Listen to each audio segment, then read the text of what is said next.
Uba-ke bafowethu okuhle kulokhu kumlandele njalo njengoba-ke eye wabonga laphana-ke ku-Facebook ekhuluma ngendaba yokuthi-ke u-Omo naye-ke usuke wamqoka njengomunye wabantu-ke ekumele behambele umkhankaso wayo-ke i-Omo. Laphayana-ke umkhankaso lwana umayelana namadoda okuyiwona wona akwazi ukuvikela aphinde futhi-ke athande nenhlanzeko. Bafowethu siphinde futhi le Nkunzimalanga siyibongise ngengoma yayo njengoba nibona laphana-ke isishaye-ke u-1 million views kubona-ke. Welcome and welcome back to my channel. If you are new, please don't forget to like, share and to subscribe to my YouTube channel. With regard to the burning of the flag, even in a political advert, that is treasonous.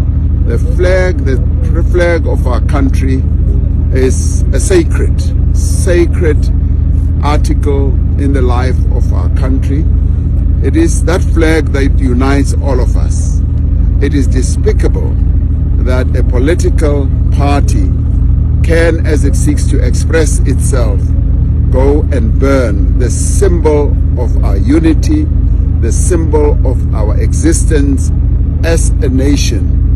And I think Injalo ngempela-ke nganzakwethu indaba njengoba-ke nami ngeke ngayibuza ngayiphendula mayelana nako ukushiswa kwe-flag lakhona la eNingizimu Afrika, especially kwi-advert ye-political party efana nayo-ke i-DA. Kodwa-ke angisho ukuthi-ke ngiyagxeka ngalokhu, but imibono yami-ke ibe kabili ukuthi-ke okay fine, kuyazwakala lokhu okuthi-ke babona ukuthi i-South Africa uma ingavikelwa noma abantu bengavoteli inhlangano ekuyiyona engakwazi ukubasingatha and ekuyinhlangano engakwazi futhi ukuthi-ke ibamele abantu, kusho ukuthi i-South Africa ifana neshayo, ifana nephelayo.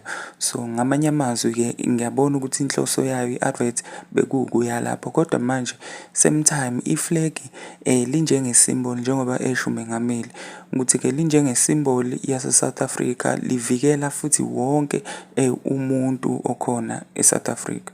So ngamanye amazwi kahle kahle-ke ukushiswa noma leya advert ekhomba ukushiswa kwe-flag isho ukuthi-ke kahle kahle izwe ngamanye ngokwelinye isayidi noma ngokomunye umbono ukuthi izwe libukeleka phansi noma thina njengenhlangano asiyithathi kahle, asiyithathi serious i-South Africa. So okuyinto engavamisile ukuthi-ke ingabonakala yenzeka nakwamanye amazwe.